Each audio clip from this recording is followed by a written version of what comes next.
Hey, what's up, everybody? Welcome back to a live educational session with me, Raymond, your car dealer mentor. Thank you so much for watching me this Monday evening, actually, sorry. Let's jump right into this live educational session. Today, we're going to be talking about why credit should be your number one priority when you're thinking about setting up your used car lot. I'm going to give you some tips and tricks, and I'm also going to tell you why I think that this is probably one of the most important attributes that you clean up and that you have in your back pocket. Let's go. So, how does credit influence your day-to-day business? If you have your own cash, why is credit a concern? Well, I'm going to give you some of those answers right now. So the very first concern is every company has to have a bank account, right? Every bank checks your credit to determine if you will qualify for the bank account. So things that are essential become things that will need to assess your credit to become qualified for. So that's just baseline, right? So the very baseline thing is your bank account. Now, most bank accounts do not just go by your credit score, they go by your check system score. So how you handle bank accounts. Are you a person that carry NSFs, large negative balances, closed accounts with balances? So that's typically how those banks will assess whether or not they give you a banking checking account. But nonetheless, your credit score does play a part in that.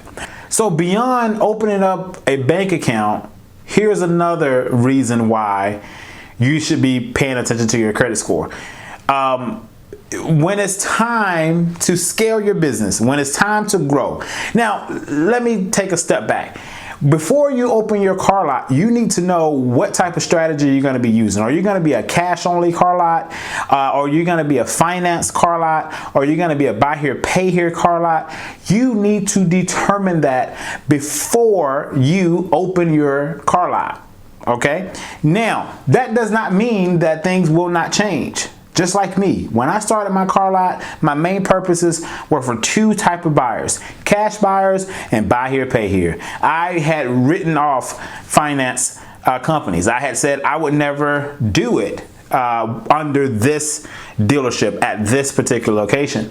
But things change. We had a thing happen to us called by the name of COVID-19, coronavirus, and that made me reinvent exactly what it is, what my limitations were going to be. Now I had to go back to the drawing board to say, well, hey, this is a viable stream or source to sell my vehicles. So I now have to tap into this finance side of the industry. Now, in order to get into the finance side of the industry, your credit score is going to become a very, very hot topic when it's time to apply for those finance companies. So let's talk about that for a second. You're at a point now, let's just say hypothetically, you get to a point where you are ready to start looking at finance companies to sell your vehicles. You've weighed the pros and cons, you're ready to do business. So once you're ready to do business, just because you're ready to do business does not mean that the finance company is ready to do business with you.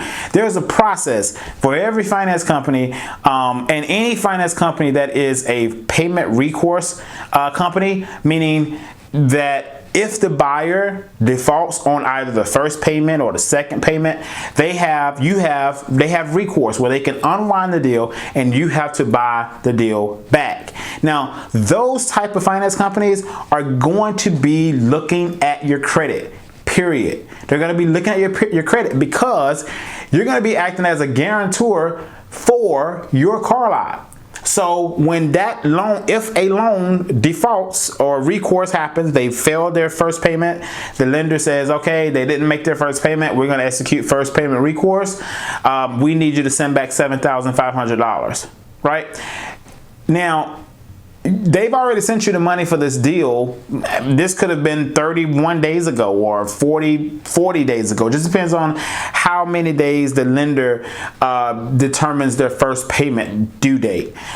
Some of the major prime companies do 45 days. Some of the smaller subprime companies just do 30. So it just depends on the particular lender that you're working with. But if you are trying to set up with a recourse, a finance, a first payment or second payment recourse type lender, they're gonna want to see your credit score, and they're gonna want to see that you can actually guarantee the business, that you are trustworthy, credit worthy, to make sure that if they have a recourse loan, that they will get their money back.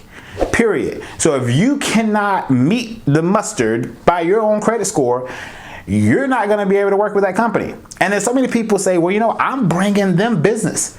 I'm buying the cars, putting them on the lot. These people are signing up for these loans. They're having to do underwriting. So why am I having to do an application to work with them? And I'm making them money. Well, the way they see it is that their money, they have to mitigate their risk as much as they can. And one of those reasons for mitigating their risk is this recourse, this payment recourse. So the whole goal, or the whole reason that finance companies instituted the payment recourse, is because they wanted to make sure that they set an example to dealers and allowed those dealers to know that, hey, you cannot just write crap, meaning write bad loans and get paid for them and then say, well, it's your fault, it's your business now, or it's your problem now, right? So that's why payment recourse is a thing, and it is a real thing. Now, there are non-payment recourse companies out there, and those are going to be the companies that will take people that have, or owners or dealers that may not have the best credit, because they're not doing a recourse, a payment recourse. So the risk of that loan is much less. Now, the payment recourse loans are going to be more favorable to subprime buyers. They're going to be the $500, $700, $800 down payment or loan programs. Your payment recourse, based on my experience, are going to be companies that require more skin in the game. And the reason they require more skin in the game is to minimize their risk that they're taking on with that particular loan. So credit, your individual personal credit score as the dealership owner is important. And it's important because if you scale up to that point, or if your goal right off the bat is to work with finance companies, you're going to want to make sure that your credit score is intact in order to get approved to work with these lenders that you wish to work with. Okay. You know, that's very important, and a lot of people on YouTube don't tell you that your credit score is important. Another reason why your credit score is going to be important, if you're scaling, you're continuing to grow your business, and you want to start tapping into leverage, meaning floor plans, you're going to want to make sure your credit score is good enough to be approved for these floor plans. And there are so many floor plans out there, and they have their own individual requirements, but every single one of them pull and check your credit score, and they all have a underwriting minimum that they're looking for. So you're going to want to make sure that your credit score is to par. Let me tell you what to par is.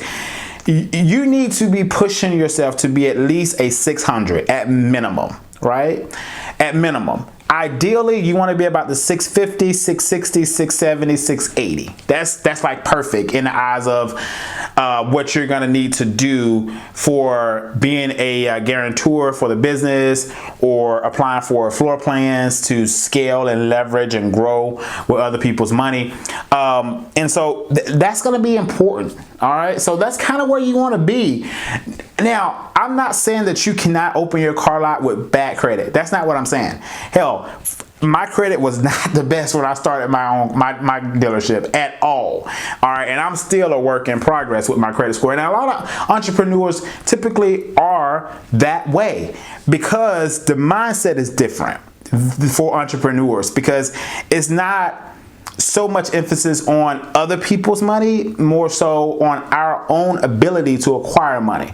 But you have to understand that if you really want to like power out in this industry, like really just beast mode, leverage is how you get there. And I know I've preached a lot about floor plans, and I got a whole list of content that's coming out about a floor plan company, about lenders and all that stuff. But I'm learning every single day that the way you kill it in the car business is by scaling up and by leveraging as much as you can to offset your liquid asset. And it's important that the company keeps liquid asset in order to be able to qualify for certain things, okay? When you go to apply for a floor plan company, they're gonna wanna see what's your cash flow? How much money are you retaining? How much asset equity are you building month over month, year over year, quarter over quarter? So a lot of times as used car dealers, like just mom and pops in our mind and our brains, we don't really think about the big picture like in the moment. We only think about like just getting to that next step of like, okay, I want to find a location. I got to find my first car, right? We don't typically think about the bigger picture when we're at such a small level, but that's why you got me, to kind of get you primed to start thinking about some of those things that's going to come up down the road. So definitely it is so very important for you to make sure that you get your credit score up if you are still in the brainstorming phase right now. Get that score up, because when you get into the business, it's going to make your trajectory that much easier. But when your credit score is shabby, you're gonna have to work a little bit harder to prove yourself.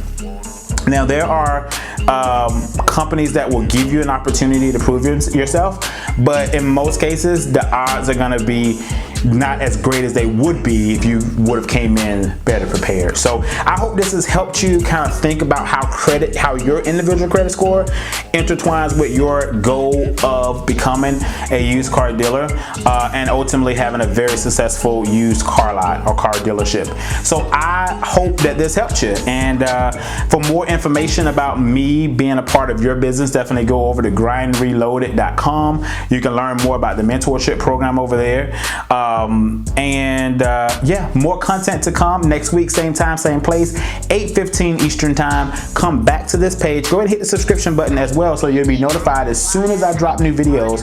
And my videos are doing just like this, educating you, giving you kind of that ammunition to get to the next level. My videos are not going to be auction videos very often. That's not this channel. But if you really are looking for hardcore content on how do I get into this business, how do I kill it in this business, and how do I scale up in this business, this is a YouTube channel for you. Thank you for watching, and I'll see you next week. Peace.